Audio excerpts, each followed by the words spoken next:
Hi అండి, ఎలా ఉన్నారు? ఈరోజు వరలక్ష్మి వ్రత కథ చదువుతాను చూడండి. సైనికాది మహర్షులను ఉద్దేశించి సుతుడు ఇట్లు చెప్పుచున్నాడు. మునులారా, స్త్రీలకు సౌభాగ్యకరమైన వ్రతమును ఒక దానిని శివుడు పార్వతికి తెలియచెప్పమని లోక ప్రకారమైన దానిని మీకు వివరంగా వివరిస్తాను. శ్రద్ధగా వినవలసిందన్నాడు. పూర్వం శివుడు ఒకనాడు తన భస్మ సింహాసనపై కూర్చొని ఉండగా ఇంద్రాది ఇతర దిక్కులకు నారద మహర్షి స్తుతి స్తోత్రములతో పరమేశ్వరుణ్ణి కీర్తిస్తున్నారు. ఆ మహత్తర ఆనంద సమయంలో పార్వతీదేవి పరమేశ్వరుణ్ణి ఉద్దేశించి, నాథ, స్త్రీలు సర్వ సౌఖ్యములు పొందే పుత్ర పౌత్రాభివృద్ధిగా ధరించుటకు తగిన వ్రతమొకటి దానిని తెలియజేయమని అడిగినది. అందుకు త్రినేత్రుడు మిక్కిలి ఆనందించి, దేవి, నీవు కోరిన విధముగా స్త్రీలను ఉద్ధరించే వ్రతం ఒకటి ఉంది. అది వరలక్ష్మి వ్రతం. దాని విధి విధానం వివరిస్తాను విను. శ్రావణ మాసంలో పౌర్ణమి రోజుకు ముందు వచ్చే శుక్రవారం నాడు ఈ వ్రతమును చేయవలనని పరమేశ్వరుడు పార్వతికి చెప్పును. పార్వతీదేవి, దేవా, ఈ వరలక్ష్మి వ్రతముకు ఆది దేవత ఎవరు? ఈ వ్రతమును చేయవలసిన విధి విధానము తెలియజేయమని పార్వతీదేవి అడిగింది. కాత్యాయని, ఈ వరలక్ష్మి వ్రతమును వివరంగా చెబుతాను. భక్తి శ్రద్ధలతో విను. పూర్వకాలంలో మంగ దేశంలో కుండినమనే పట్టణం ఒకటి ఉండేది. ఆ పట్టణము బంగారు కుండెములతో రమణీయముగా ఉండేది. ఆ పట్టణములో చారుమతి అనబడ ఒక బ్రాహ్మణ స్త్రీ ఉండేది. ఆమె మిగులు సుగుణవతి, వినయ విధేయులతో భక్తి గౌరవాల గల యోగ్యరాలు. ప్రతిరోజు ప్రాతకాలం నిద్రలేచి భర్త పాదాలకు నమస్కరించుకునేది. ప్రాతకాల గ్రహ కృత్యాలు పూర్తి చేసుకొని అత్తామామలను సేవించుకొని మితముగా సంభాషిస్తూ జీవిస్తుండేది. వరలక్ష్మి వ్రతానికి ఆది దేవత అయిన వరలక్ష్మీదేవి ఒకనాటి రాత్రి సమయన చారుమతికి కలలో సాక్షాత్కరించింది. ఓ చారుమతి, నీయుంద అనుగ్రహం కలిగినది.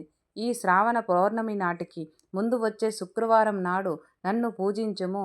నీవు కోరిన కోరికలను కానుకలను ఇచ్చేదనని చెప్పి అంతరార్థమయ్యెను. చారుమతి అత్యంత ఆనందమును పొంది, హే జనని, నీ కృపాకటాక్షములు కలిగిన వారు ధన్యులు. వారు సంపన్నులుగా విద్వాంసులుగా అయ్యుదురు.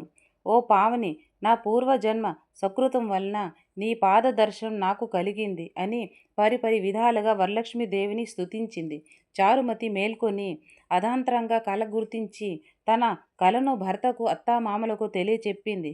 వారు మిక్కిలి ఆనందించి వారు చారుమతిని వరలక్ష్మి వ్రతం చేసుకోవని చెప్పారు. ఊరిలోని వనితలు చారుమతి కల గురించి విన్నవారై పౌర్ణమి ముందు రాబోయే శ్రావణ శుక్రవారం కోసం ఎదురు చూస్తున్నారు. శ్రావణ శుక్రవారం రోజున చారుమతి గ్రామంలోని స్త్రీలు ఉదయాన్నే లేచి తలారా స్నానం చేసి పట్టు వస్త్రాలు ధరించి అందరూ చారుమతి గృహానికి చేరుకున్నారు. ఆమె గృహలో మండపం ఏర్పరిచి ఆ మండపంపై బియ్యం పోసి పంచ పల్లవాలు, రావి, జవ్వ, మర్రి, మామిడి, ఉత్తరేణి మొదలగా పళ్ళములతో కలశం ఏర్పాటు చేసి వరలక్ష్మీదేవిని సంకల్ప విధాలతో సర్వమంగళం మాంగళ్యే శివే సర్వసాధికే శరణ్యే త్ర్యంబకే దేవి నారాయణే నమోస్తుతే అని ఆహ్వానించి ప్రతిష్ఠించుకున్నారు. సాధ్యమైన వారు స్వర్ణ, రజిత, తామ్రతో చేసుకునవచ్చు. అమ్మ వారిని షోడశోపచారాలతో పూజించారు. భక్తి భోజనాలతో 9 పోగుల తోరణమును చేతికి కట్టుకున్నారు. ప్రదక్షిణ నమస్కారాలు చేశారు. ప్రదక్షిణ చేయగానే కళ్ళు అందియలు గల్లు గల్లును మ్రోగాయి. రెండవ ప్రదక్షిణ చెయ్యగానే హస్తములకు నవరత్న ఖచిత కంకణాలు దగ్గమైనవి. మూడవ ప్రదక్షిణ చెయ్యగా అందరూ సర్వభర్ణ భూషితులయ్యారు. చారుమతి యొక్క వరలక్ష్మి వ్రతం ఫలితముగా ఇతర స్త్రీల యొక్క ఇల్లు ధన కనక వాస్తు వాహనములతో నిండి ఉండేను. ఆయు స్త్రీ ఇల్లు నుండి గజతురక రథ వాహనములతో వచ్చి వారిని ఇల్లుకు తీసుకువెళ్లారు.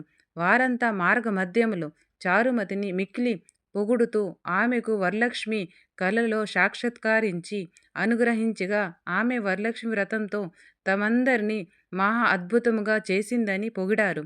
వారంతా ప్రతి సంవత్సరం వరలక్ష్మి వ్రతం చేసి సకల సౌభాగ్యములతో సిరి సంపదలు కలిగి సుఖ జీవనం గడిపి అనంత ముక్తిని పొందారు. మునులారా, మహర్షులారా, శివుడు పార్వతికి ఉపదేశించిన వరలక్ష్మి వ్రతాన్ని సవిస్తరంగా మీకు వివరించాను. సూత మహర్షి ఈ కథ విన్నా, ఈ వ్రతం చేసిన ఈ వ్రతం చేసినప్పుడు చూసిన సకల సౌభాగ్యాలు, సిరి సంపదలు, ఆయుర ఆరోగ్యాలు సిద్ధిస్తాయి.